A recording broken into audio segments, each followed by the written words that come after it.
Some years are remembered for victory, others for catastrophe.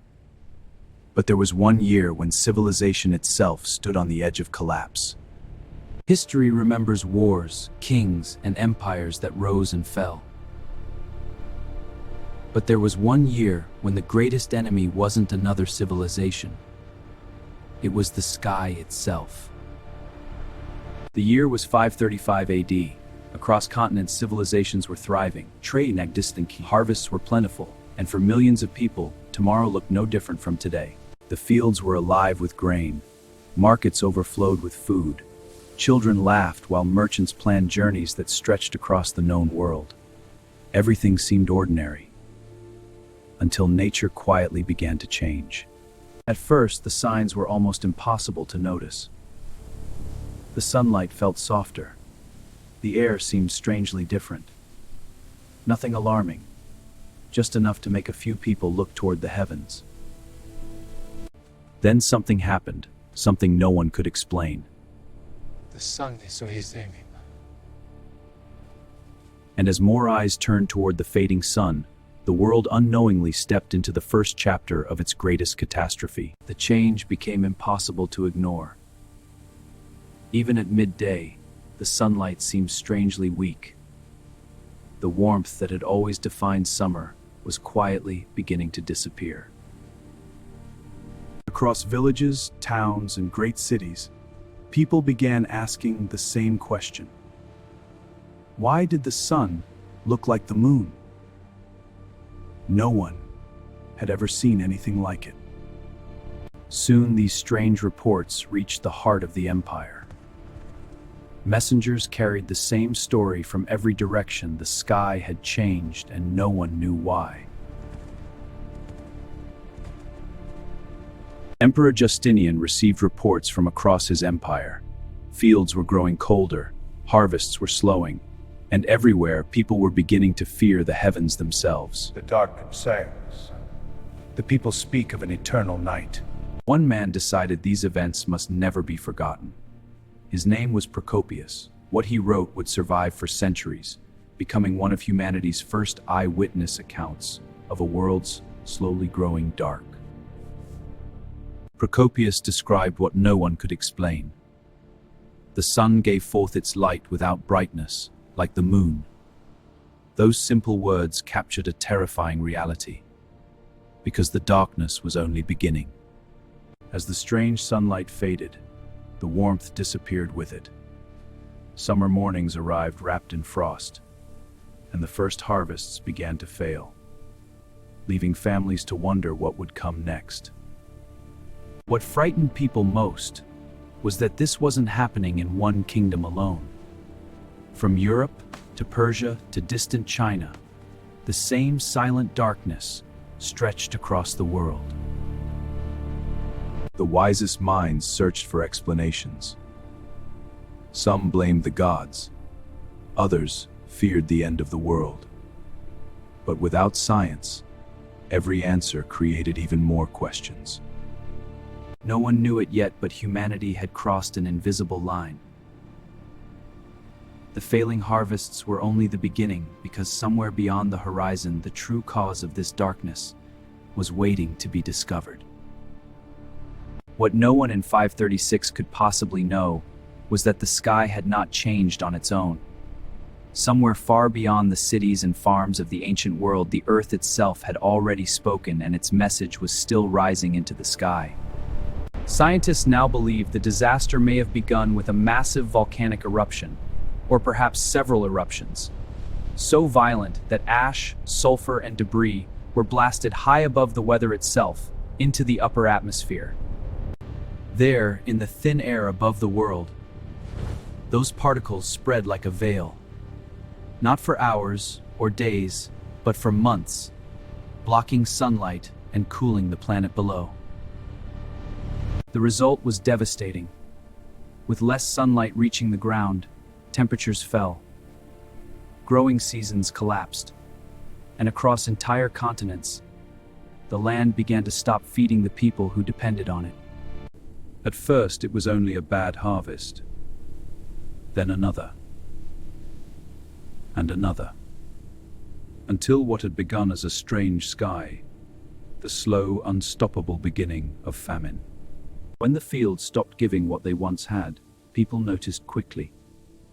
A poor harvest could be survived. Even two might be endured. But when the land kept failing, fear began to settle into everyday life. The first warning signs appeared inside the granaries. Baskets that should have been full were only half filled, and the grain that remained had to last longer than anyone had planned for. As supplies shrank, food changed value. Silver still mattered, but bread mattered more, and in marketplaces across the ancient world, hunger was already beginning to rewrite the rules of survival. Inside their homes, families began making quiet calculations.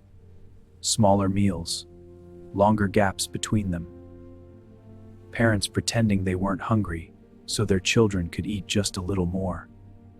And each morning when people returned to the fields hoping for change, the land answered with silence. Because this was no longer a single failed season. It was the beginning of a crisis the ancient world was not prepared to survive. As harvests failed, the crisis moved beyond the fields. Roads that once carried merchants, grain, and news began to grow quieter, as if the arteries of the ancient world were slowly narrowing. The markets felt it next. Not all at once, but gradually. Fewer wagons arrived. Fewer goods were unloaded. And with every missing shipment, daily life became harder to hold together. Scarcity changes more than hunger. It changes value. As food grew harder to find, prices climbed higher, and survival itself began to cost more than many families could pay. And when there is not enough for everyone, tension arrives before violence does. Neighbors who once traded freely now watched one another more carefully, because hunger has a way of changing trust. By now, the ancient world was no longer facing a bad season. It was facing a chain reaction. Fields were failing, trade was weakening, and piece by piece, civilization itself was beginning to fray. When spring should have brought relief, it brought uncertainty instead. The cold lingered, the light remained weak. And across entire regions, people began to fear that winter had never truly left. Seeds were planted, but the earth answered slowly. In some places, not at all. And with every week that passed without new growth, the truth became harder to deny. It wasn't just grain. Fruit trees flowered poorly, vines weakened, pastures thinned. The failure was spreading through the entire food chain, touching everything that kept a community alive. And when the land could no longer feed the animals, it threatened far more than meat. Milk, wool, labor, transport, every part of daily life was tied to creatures now struggling to survive the same cold world. Armies were among the first institutions to feel the damage. Soldiers needed food. Horses needed pasture. Campaigns needed taxes, transport, and healthy bodies. And the empire was running short of all of them. When fewer people are alive to work, fewer taxes are collected. When trade slows, revenue falls. And when fields, workshops, and ports all weaken at once, the economy begins to hollow out from within. Justinian had dreamed of rebuilding Roman greatness, of reclaiming lost lands and restoring imperial glory. But plague and famine are enemies no general can outmaneuver. And slowly, the emperor's great project began to slip through his fingers. This is how history often changes, not always with one battle or one king, but with a chain of disasters that leave a civilization weaker than it used to be. And by the time the world understood what 536 had begun, the future had already been rewritten. By now, the crisis was no longer local. Fields were failing in region after region under the same dim sky. In lands separated by language, empire, and distance, a bad harvest was becoming a famine. Famine does not always begin with empty markets. Sometimes it begins with food becoming too expensive to reach, Prices rise, supplies tighten, and suddenly, survival belongs first to whoever can still pay for it while everyone else begins to fall behind. This is how famine enters a home. Not all at once, but in smaller meals, skipped meals, and quiet decisions made at the table. Who eats first? Who gets less? What can be saved for tomorrow? And how long the body can keep pretending it is not yet starving. And when a village can no longer feed its people, people leave. They follow roads toward larger towns, richer estates, river ports, anywhere food might still exist. But every family on the move carries the same desperate hope. When the land could no longer feed them, some families made the hardest decision of all. They left. Not because they wanted to, but because staying had begun to feel even more dangerous than the road ahead. The children are so tired. And soon, they were not alone.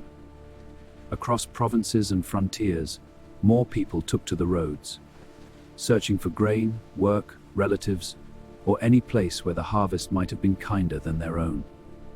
Most of them headed toward towns and cities, places that seemed stronger, better supplied, more likely to survive. But every new arrival meant one more mouth to feed, and one more strain on a system already weakening. As hunger spread, the cities swelled. More people arrived than they were built to hold, bringing fear, exhaustion, and desperation into streets already struggling to feed the people who lived there. Inside the cities, the pressure became visible almost immediately. Longer lines, smaller rations, more anxious faces waiting for food that had to be stretched further than ever before and still was never enough. In the markets, the change was impossible to ignore. There was still food, but less of it. Smaller portions, longer lines, more arguments, and with every passing week, the city's illusion of abundance began to disappear. The reports from the countryside are dire. The granary records confirm it. This is the last of the winter wheat. The reserves are shrinking faster than we can replace them. The numbers are clear. We cannot sustain this. When food becomes scarce enough, it stops feeling like a normal part of life. It becomes something to guard, count, ration, and control. Who receives grain, how much, and for how long begins to matter as much as law itself. By now, famine was no longer just a problem of harvests and prices. It was written on the body. In slower steps, in hollow faces, in children who tired too quickly, and adults forced to keep working on strength they no longer had. Hunger changes more than the body. It changes the way people look at one another. Neighbors become competitors. Generosity becomes harder to afford. And in every crowded street, fear begins to replace trust. Soon, hunger pushed people across lines they might once have feared to cross. Food was stolen from storehouses, from carts, from market stalls. Not always out of greed, but because famine has a way of turning theft into another name for survival. As desperation spread, authorities tried to hold the crisis together. They guarded granaries, punished theft, managed queues, issued orders. But no decree could create food where the harvest had failed, and no empire could command hunger to stop. And as the famine dragged on, it followed the oldest pattern in history. The weakest began to disappear first. The elderly, the already sick, children whose bodies had too little left to spare. By the time the famine had run its course, the world was exhausted. Fields had failed, cities had thinned, families had broken. Millions were now weaker, poorer, and far more so devastated. By now, the crisis was no longer measured only in weather or failed harvests. It was measured in numbers, in rations, in empty storehouses, and in the growing realization that the empire could not replace what the earth had taken away. But this was never just a Roman disaster. The darkness had crossed borders long before people understood it. And as the years unfolded, evidence would emerge from distant worlds, all telling the same story in different languages. To the east, in the Persian Empire, the same weak sunlight touched the land. Different rulers, different language, different gods. Yet the harvests faltered there too, beneath the very same sky. Far to the north, the cold bit even harder. In parts of Europe where summers were already fragile, a darker sky and shorter warmth could mean the difference between hardship and catastrophe. And thousands of miles away, Chinese chronicles recorded strange weather, famine, and suffering of their own. The details changed from place to place, but the pattern did not. Something in the atmosphere had touched the entire world. By now, the crisis was no longer local. Fields were failing in region after region, under the same dim sky. What had begun as a bad harvest, a famine spreading far worse. This is what makes the year 536 so haunting. No invading army could have reached so many people at once. But darkness did, and as the world struggled under one shared veil of cold and hunger, another horror was already drawing closer. Hunger does more than empty stomachs. It weakens the body. It steals strength, slows healing, and leaves entire communities less able to fight whatever illness might come next. At first, it was not one great disease. It was many smaller illnesses, the kind that flourish when food is scarce, bodies are weak, and too many people are forced too close together for too long. Crowded streets, shared water, poor sanitation, malnutrition, stress. By themselves, each was dangerous. Together they created the perfect conditions for something far worse than famine. And while the world struggled to survive the cold, trade still moved where it could. Along roads, across seas, and into crowded ports, another threat was already finding its way toward humanity. The ancient world was connected by roads, ports, caravans, and grain ships. They carried food, news, soldiers, and when plague began to move, those same routes became the arteries through which death could travel from city to city. Cities like Constantinople depended on ports like this to survive. Food arrived by sea, supplies arrived by sea. And, without anyone knowing it, so did the next disaster. Hidden among the cargo, moving through grain stores, warehouses, and ships, were rats carrying fleas, and inside those fleas, a bacterium that would soon devastate the ancient world. At first, it looked like ordinary illness, a fever, a swelling, a worker too weak to stand. But in famine-weakened cities, even a simple sickness could become deadly. At first, the plague did not announce itself with spectacle. It arrived as fever, pain, weakness, the kind of sickness a crowded, hungry city might dismiss, until too many people began to fall ill at once. Soon, the isolated cases became a pattern, one household, then another, then whole neighborhoods. And once the illness found a city already wakened by hunger, it spread with terrifying speed. For years, the world had been fighting the sky. Now it faced an enemy far more intimate. Not cold, not famine, but disease, moving from body to body through a civilization already on its knees. Once the plague took hold, it moved faster than any harvest could recover and faster than any city could prepare. What had begun as scattered illness was now becoming mass death. In some cities, the dead rose so quickly that normal records began to fail. Officials counted what they could, then guessed, then simply stopped pretending they could measure the scale of what was happening. The burden fell on the living, to carry bodies, to dig graves, to say prayers, and eventually, to confront the terrifying truth that even burial itself could no longer keep pace with death. And when enough people die, the crisis stops being only medical. Mills fall silent, workshops close, ships wait at harbor, because a city survives on labor, and labor was vanishing. Not even Emperor Justinian was spared. The plague reached the palace itself, striking the man who ruled the greatest city in the Mediterranean. And when even the emperor could fall, no one felt safe anymore. It spread fast. More homes fell silent. More people grew sick. Soon, the entire city was infected. The sickness is here. Keep back. The rumors are true, it's spreading fast. Stay back. We must tend to the sick. May the divine have mercy on us. Before they understood the plague, they understood fear. The sickness is here. Stay away. What is it? I can help. Let me see. Rumors spread. Neighbors kept their distance. Panic came first. Then the plague reached the great cities. Trade faltered. Daily life collapsed. Even Constantinople could not escape. Constantinople was rich and crowded. Ships arrived every day. So did the plague. The city became the perfect place for it to spread.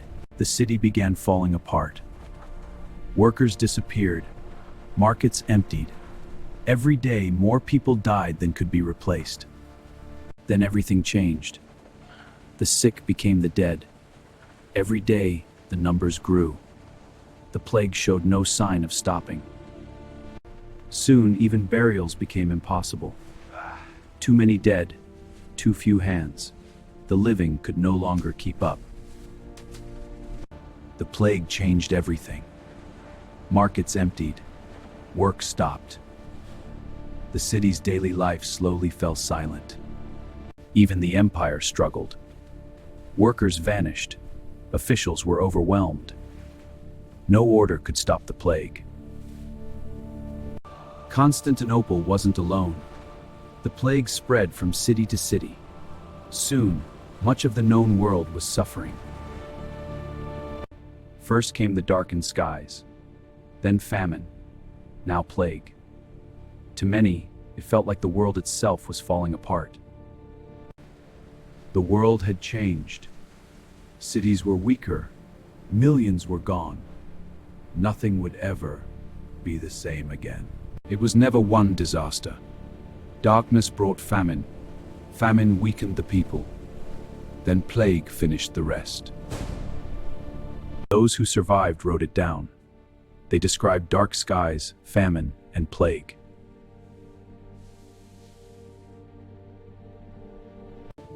Centuries later, historians connected the clues. The scattered records revealed one devastating story. Many years were tragic, but few matched 536. Disaster followed disaster, and history never forgot.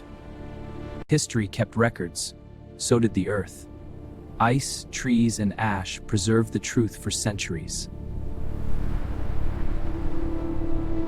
Greenland's ice held a clue. Hidden volcanic ash marked a massive eruption, dating back to around 536. See the layers have. The particles are volcanic. The trees agreed. Their rings grew unusually thin, revealing years of extreme climate stress. Science confirmed the history. The ice, the trees, the records all told the same story. Science confirmed the evidence. History connected the events. Together, they revealed why 536 became one of humanity's darkest years. Science confirmed the evidence. History connected the events. Together, they revealed why 536 became one of humanity's darkest years. Science confirmed the evidence. History connected the events. Together, they revealed why 536 became one of humanity's darkest years. The disaster didn't end in 536. The cold remained. Harvests failed. Year after year, suffering continued. The crisis reached far beyond one empire. Trade slowed. Populations fell. Entire civilizations felt the impact. But humanity endured. Fields were planted again. Life slowly returned. Because survival had to continue. They carried the scars, but they carried hope too. They rebuilt, endured, and passed life to the next generation. 536 showed civilization's fragility. But one question remained: how did humanity rebuild? That is the final chapter. At last, the darkness faded. The sun returned. With it came something precious, a chance to begin again. The harvest slowly returned. Families had food again. Field by field, hope began to grow. Look, the shoots are strong this year. Life slowly returned. Homes were rebuilt. Families gathered again. Hope grew with each new day. Roads filled again. Markets reopened. Trade slowly returned, reconnecting distant communities. The world was forever changed, but humanity adapted. Generation by generation, civilization moved forward. The years passed, a new generation grew up. They knew hope, not the darkness their parents survived. Watch the rhythm. Let these words carry our history. The world recovered, but it was forever changed. Civilizations adapted, and history moved on. Time moved on. The survivors were gone. Their stories faded, until history found them again. Then history uncovered the truth. Science, archaeology, and ancient records brought the forgotten story back. History remembers 536, not just for its tragedy, but for humanity's resilience through its darkest years. 536 changed history. One disaster reshaped civilizations. A reminder that even great societies are fragile. Empires fall. People endure. They build, teach, and begin again. That is how civilizations survive. They wrote what they witnessed, hoping their words would survive. 15 centuries later, they still do. The past still speaks, through records, through science, and through the lessons it leaves behind. 536 tested humanity, but humanity endured, because every generation chose to rebuild. That is history's greatest lesson.